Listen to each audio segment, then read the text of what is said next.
Assalamualaikum warahmatullahi wabarakatuh. Perkenalkan, nama saya Rizky Anda dari jurusan Ilmu Administrasi Negara dengan NIM 22042126, Fakultas Ilmu Sosial Universitas Negeri Padang.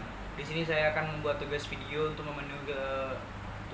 memenuhi tugas ekonomi publik, yaitu tentang contoh kegagalan pasar dan juga bagaimana peran pemerintah dalam menangani kegagalan pasar tersebut. Dalam hal ini saya mengambil contoh adalah kegagalan pasar pada saat pandemi COVID-19. Pada saat pandemi COVID-19 terjadi kegagalan pasar. Hal ini dikarenakan adanya pembatasan aktivitas masyarakat. Hal ini menimbulkan adanya perlambatan pada roda ekonomi. Kegagalan pasar pada saat pandemi dapat dilihat dari survei yang diadakan oleh Kata Data Insight Center atau KCI yang dilakukan pada awal pandemi, yaitu tahun 2020, terhadap sekitar 206 UMKM yang ada di Jabodetabek. Mayoritas sebesar 82,9% mengalami dampak negatif dan hanya 5,9% yang mengalami dampak positif.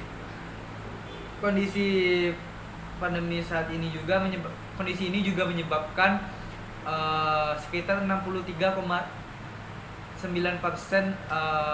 UMKM terdampak mengalami kerugian atau penurunan omset sekitar lebih dari 30%. Penurunan ini terjadi karena adanya pembatasan aktivitas masyarakat dan interaksi masyarakat, yang mana biasanya masyarakat belanja secara langsung atau transaksi secara langsung. Namun pada saat pandemi masyarakat lebih memilih untuk bertransaksi secara online ataupun melakukan via aplikasi. Tentunya hal ini berdampak kepada UMKM yang tidak memiliki akses untuk melakukan transaksi online tersebut. Nah, bagaimana peran pemerintah dalam hal ini? Pemerintah tentunya dalam penanganan COVID-19, pemerintah tentunya memiliki peran yang sangat penting dalam pemulihan krisis akibat dari adanya pandemi COVID-19 ini. Hal yang paling mendasar yang harus dilakukan pemerintah pada saat itu adalah bagaimana terpenuhnya kebutuhan dasar dan juga hak-hak barang publik dan juga pelayanan publik kepada masyarakat.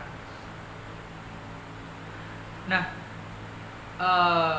salah satu bentuk dari pelayanan atau bentuk dari yang diberikan pemerintah kepada masyarakat adalah program Keluarga Harapan atau yang biasa kita sebut dengan PKH kepada lebih dari 10 juta keluarga atau kakak.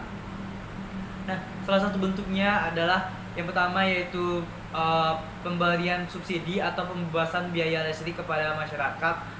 Yang kedua adalah bentuk subsidi bunga UMKM kepada sekitar lebih 19 juta debitor atau pelaku UMKM.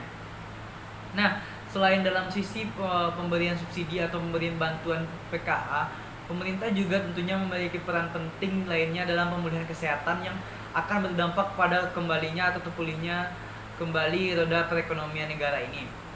Salah satunya adalah pemerintah menyediakan barang publik yang dalam outputnya adalah vaksin, yang mana pemerintah dapat menggunakan sekitar 45% atau mengurangi sekitar 45% pada harga vaksin tersebut, sehingga banyaknya masyarakat yang mau divaksin pada saat itu. Nah, inilah salah satu peran penting pemerintah dalam hal penanganan kegagalan pasar yang terjadi pada saat pandemi. Mungkin itu saja yang dapat saya sampaikan.